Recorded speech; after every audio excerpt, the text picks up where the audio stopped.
As the new TMNT movie is going to arrive in August of this year, TMNT Mutant Mayhem,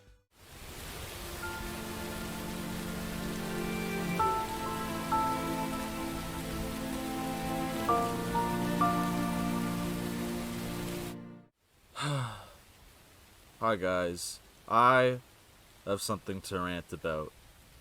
The new movie, TMNT Mutant Mayhem.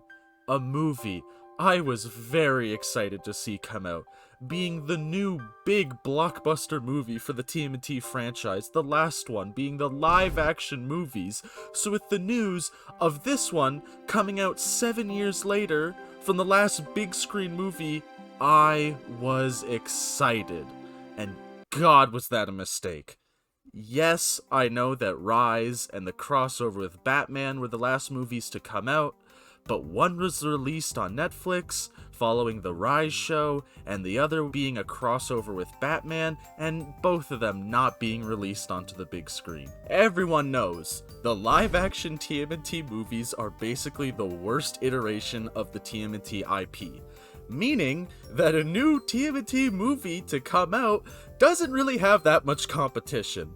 But guys, this movie, TMNT Mutant Mayhem, while nowhere near the level of the live-action movies, I am feeling and getting all the same emotions about this movie that I had for those movies.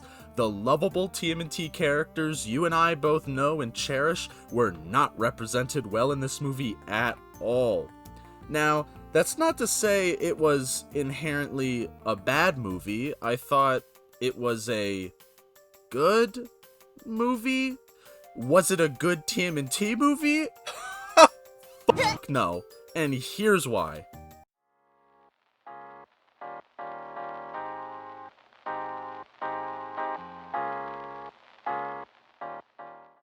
If you haven't seen this movie yet, you're probably asking, hot chills, what do you mean this movie isn't good?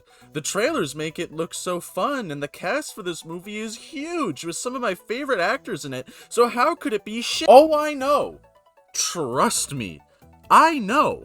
Not only am I a TMNT fan, but this movie also came out on my birthday, so it felt like a present from the heavens above blessing me, but instead, I got a market slap in the face, a shell of the TMNT. If I was to summarize why this movie sucked for TMNT fans, it's because it had nothing to do with the TMNT. It just kinda slapped the IP over the writing and structure of the film.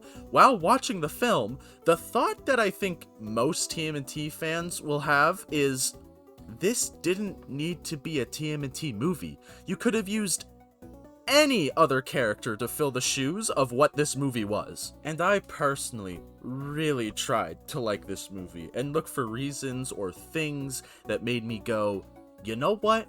I'm wrong. This was a good TMNT movie. But there just wasn't anything to this film that made me feel it was meant for TMNT fans.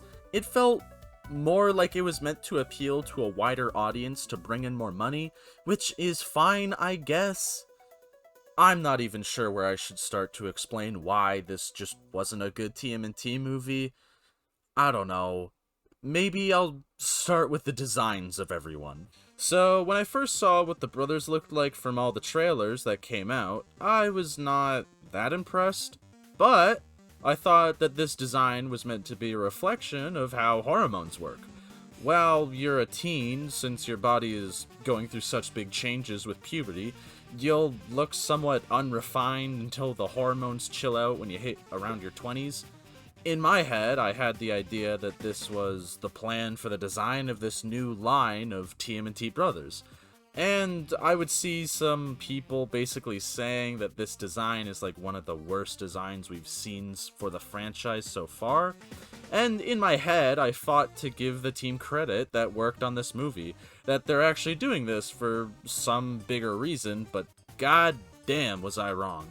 This movie has some of the ugliest creative choices to characters I've ever seen. You guys remember Paranorman? That movie? Yeah, basically take it and make it 20 times more gritty, slimy, and ugly, and that's what you see throughout the whole movie.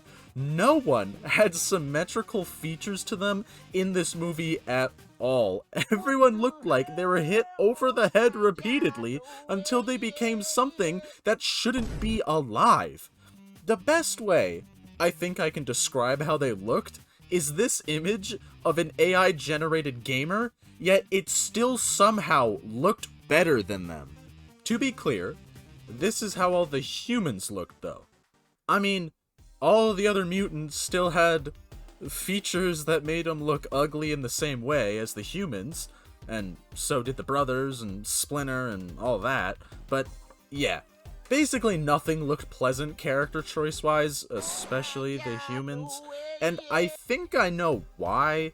It's because the whole premise of this movie is acceptance, that the Turtles, Splinter, and other mutants were basically too ugly and different to roam the streets and be accepted by society, so they made the humans be visibly ugly to show that humans aren't any better and are just as ugly, not only physically, but also internally.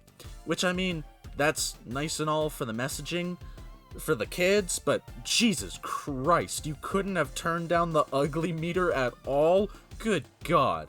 But anyways, moving on from character design, let's talk about the characters themselves, and how they were portrayed in this movie. Like I said, this movie isn't inherently bad.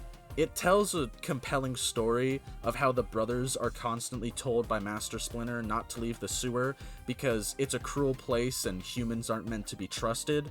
So we see all the brothers have internal struggles with wanting to be accepted by people and live out more normal teen lives, like going to high school or going on dates. And I think the movie does a good job to make you realize how different the Turtles are, and generally how much of an outcast that they all feel. And I mean, the TMNT hasn't really expanded upon this feeling of being an outcast, at least on the big screen. It was just always, yeah, they're big turtles, who cares? Look at them dress up like they Flash people, what, you want something out of that? But in TMNT Mutant Mayhem, we see those struggles more, which is nice, but the problem is they lean too much into the internal self-doubt that each brother has, to the point where the original traits each brother had gets watered down into something that makes them not feel like the TMNT we've known for decades. We see him try to capture this for the Turtles by making Raph say things like, "I've dreamed of fighting every night," or how Donnie constantly makes pop culture references to attribute that he's a nerd like how the originals were. But why? They do it in such a on-the-nose, off-putting way that it makes it feel like the traits are only surface level instead of being a deeper root to what makes the TMNT brothers the TMNT. To express this even more, we never see Mikey ride on a skateboard at all. Instead, we see this f***ing gecko thing ride on it more than Mikey ever did in the film, and the gecko uses it for important stuff too. But like, why didn't you put Mikey on the skateboard? It would have made way more sense and wouldn't have messed up the story. So you're telling me a bunch of guys sat around a table and said, you know, we got this skateboard, we could bring it in, but instead of putting Mikey, the character that is most often seen on a skateboard, let's put the fucking Geico Gecko on it. Better yet, let's bring in the Laughing Cow and have her say Cowabunga. Fuck! Oh, and don't even make me bring up Beep Bop and Rocksteady. They made a goddamn mockery of those characters. Which, things that make no sense for these characters, is actually a great segue to talk about how they told the tale of how Splinter and the Turtles came to be. So, there's actually two different stories at how Splinter came to be, and one is from the original comics, that he was actually a human named Hamato Yoshi, who was with the Foot Clan as a martial arts student, soon to be master, until he was framed and banished from the Foot Clan, making him live in the sewers until the mutagen ooze eventually touched him, and he became a half-rat, half-human. The other storyline is that he was always a rat, that he was owned by a martial arts master, and that martial arts master ended up being killed by the Shredder, and when Splinter's owner died, Splinter fell into the sewer with the mutagen ooze in it, making him half-rat, half-human. But in both stories, you see how he has a martial arts background? In this movie, they made a third iteration of Splinter's story. You wanna know what it is? Splinter is a rat that roams New York, but everyone hates him, so he decides to go into a sewer so that he can't be hurt by anyone or hated on. Until he finds the turtles covered in mutagen ooze, so he brings them with him to another part of the sewer and then becomes a half-human, half-rat creature with all the turtles now as half-baby, half-turtle creatures, and realizes they need to learn how to protect themselves because of how cruel humans are. So, get this, they watch a bunch of home karate videos and become masters of the martial arts. I couldn't make this stuff up if I even tried. You're telling me that they watched home videos and learned to be ninja? Was this meant to piss off the fans? I don't even know what to say. Which I guess would explain why there's no action from the turtles at all. They have like one fight scene with a bunch of thugs that stole April's bike, but it was rough and unrefined as a fight, which I guess makes sense since they watched a bunch of goddamn home videos. And after that, we don't really see them use their martial arts skills at all again. They just kinda do what you would expect regular people to do in a fight. Not saying that the TMNT has to be mostly fighting to be good. The problem is, that's part of what you expect to see from the TMNT, is some level of them using what they learned from Splinter to help them in a lot of their situations. But in this film, you could really feel like they tried to not have them fight and instead be more like teenagers, which was just odd to sit through. I think the part that stuck out to me more than anything in this film that made me feel the most disappointed in this movie was towards the end of the film. After they beat Superfly and saved the city, they were finally accepted by society and were able to go to high school and be among other people their age. But as they're heading to go, Master Splinter sees them off and tells them to have a good time, and we see Mikey's orange bandana come off and float down to Master Splinter's hand. This, to me, was the most sad and disappointing part of the movie. I felt like that part of the brothers' lives were done, and they were just past it, moving on, and it felt like the director was saying the TMNT as we know it is now done. And I guess that just made me feel sad. The franchise I grew up on, these people, heroes to aspire to, were throwing in the towel. It honestly felt like the death of the TMNT in an odd way, and just didn't sit right with me when I walked out of the theater. I'm not sure why they decided to add this to the film, but it only really solidified the idea that this wasn't a TMNT movie, just a movie with the TMNT IP slapped onto it. But I don't like making entire videos just super sad all the time, so I'm gonna switch up the pace and talk about the parts of the movie that I actually did like.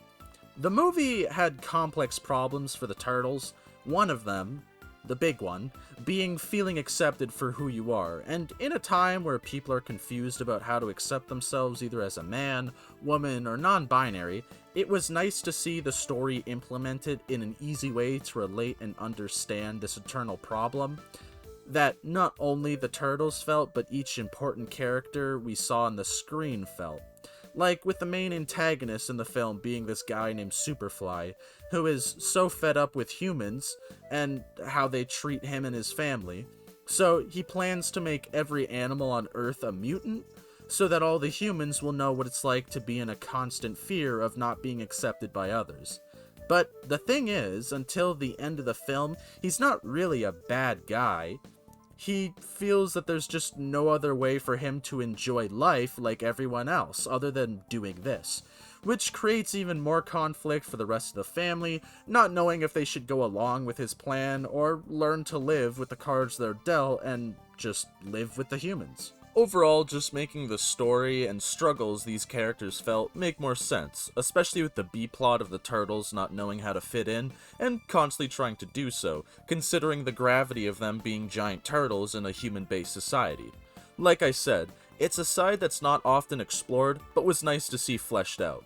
And speaking of things being fleshed out, in this movie we got a very in-depth look at how the mutagen ooze came to be, which was great to see that story on the big screen, considering it's never really been explained that well, or even at all in most big screen movies.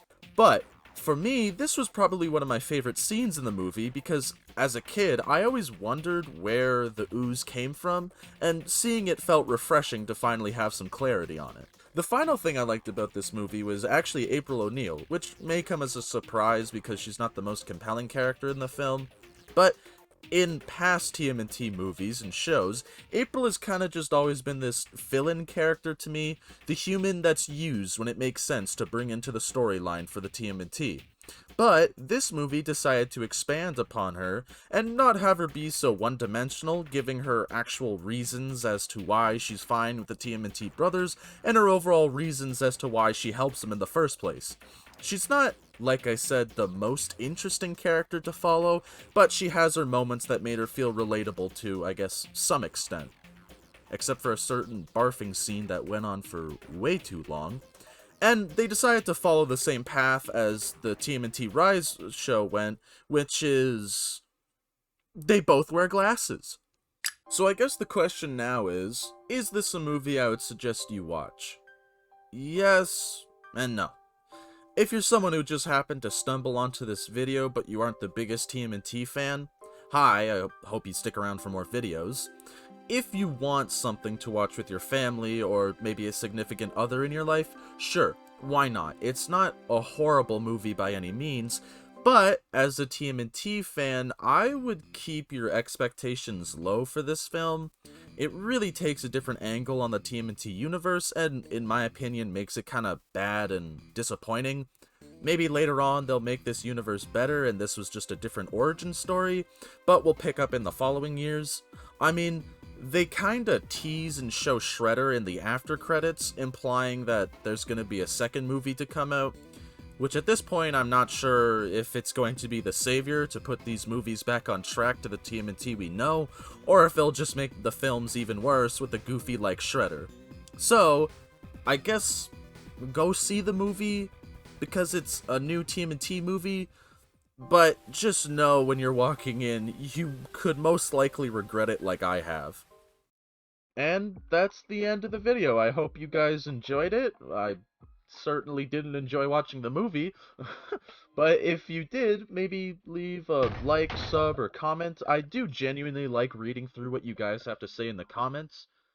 Oh, and just as like a little update to anyone who cares, my last TMNT video is doing really, really well, and I just wanted to say thank you.